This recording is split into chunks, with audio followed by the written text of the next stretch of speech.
A 28-year-old woman in Minnesota have admitted to slitting the throat of a 3-month-old, stuffing his body in a garbage bag, and tossing it in a dumpster outside of her apartment building.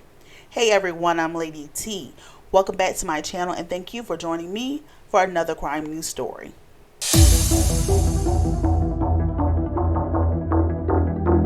Before we get into the story, if you like videos on news, celebrity gossip, trending topics, and more, please subscribe to the channel. Hit that notification bell so you know when I upload a video like this.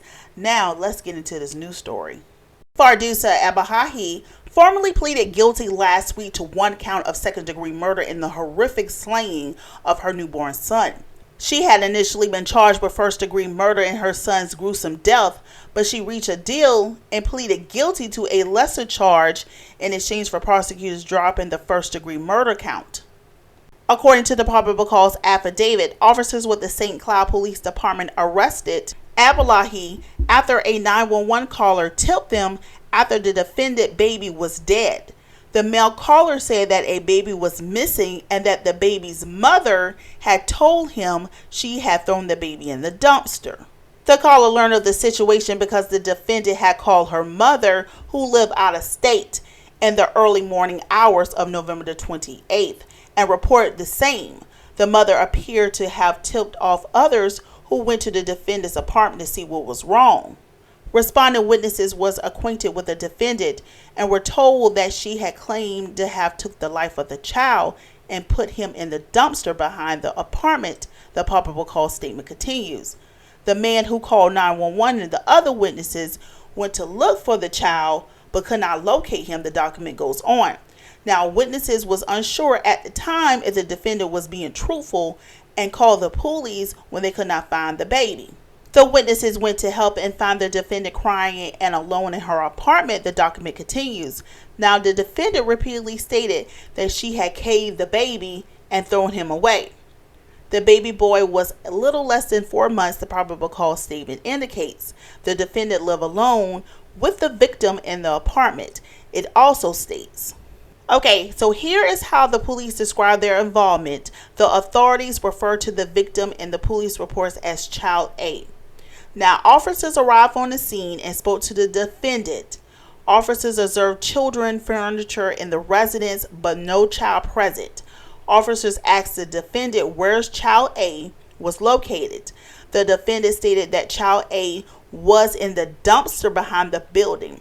As officers were searching the dumpster, the defendant stated that she stabbed the Child A and put him in a black plastic garbage bag before putting him in the dumpster. At the same time, officers located the deceased body of Child A within the dumpster. The defendant was placed under arrest and the scene was preserved. Later, the police read the defendant her Miranda rights. She agreed to talk. She told the officers that she started suffering from headaches and feeling of worry and fear after the birth of her baby. The infant's father was also denying the baby was his, she said, according to the probable cause statement. Again, this is from the document. The defendant stated that she was looking for Child A, wondering how she was going to get help. The defendant admitted that she stabbed Child A with a knife from the kitchen. The defendant stated that Child A was crying prior to her stabbing him.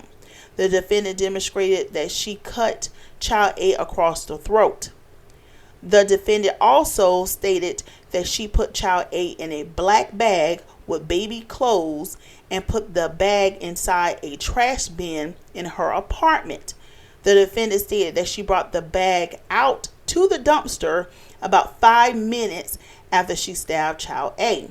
The defendant stated that she called her mom about 20 minutes later and told her mom what she had done.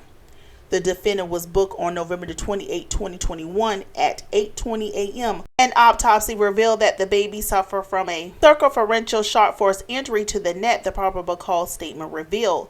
The manner of the death was ruled homicide. Abdillahi is currently scheduled to appear for her sentencing hearing on October the 18th. She faces a minimal sentence of 30 years in prison.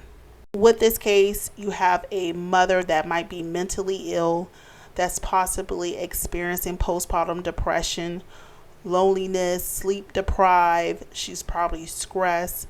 You got a baby daddy that's denying paternity, and it created this horrible, sad tragedy. You know, I'm a single mom, and I can remember one day when my daughter was small, and I was exhausted, overwhelmed, and I had to pick up the phone and call my dad and my stepmama. Can you please come over here and get your grand so I can get some rest and get myself together? Because I felt like I was about to snap. I was so exhausted. They immediately dropped everything and they came over and got my daughter. And they actually took her for the weekend. And I really needed that weekend to just get myself together. And I did. And I needed that little break. Thank God for the village. And I got myself together. But I really think there needs to be more medical and mental, maybe support groups for new moms. And yes, I think insurance needs to cover that. It needs to be part of the plan, of the mother's plan. You know, clearly something is wrong with this mom, but it doesn't mean that she didn't understand what she was doing. You know, that poor sweet baby, you know, may he rest in peace. Having a baby is a life-changing experience. Being a parent is exciting, but can it also be very tiring and overwhelmed? It's normal to feel worry and doubt, especially if you are a first-time parent. However, if you're feeling include extreme sadness or loneliness, severe mood swings, and frequent crying spells, you may have postpartum depression. So it really is a good idea for you to schedule an appointment with your doctor if you notice feelings of depression after birth, especially if it doesn't fade after a couple of weeks or it get worse. And try to have some type of village. Meeting new moms, you know, creating that village, family members, friends, heck, your neighbors. Someone that can watch over, that you trust, that can watch your child. If you need a few minute break, you know, a hour break can go a long way, especially with new mamas.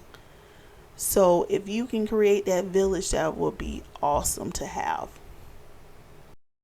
All right, guys, I want to hear your thoughts on this story. So let's continue the conversation in the comment section. And as always, make sure to like the video, subscribe to the channel, hit the notification bell so you never miss an upload.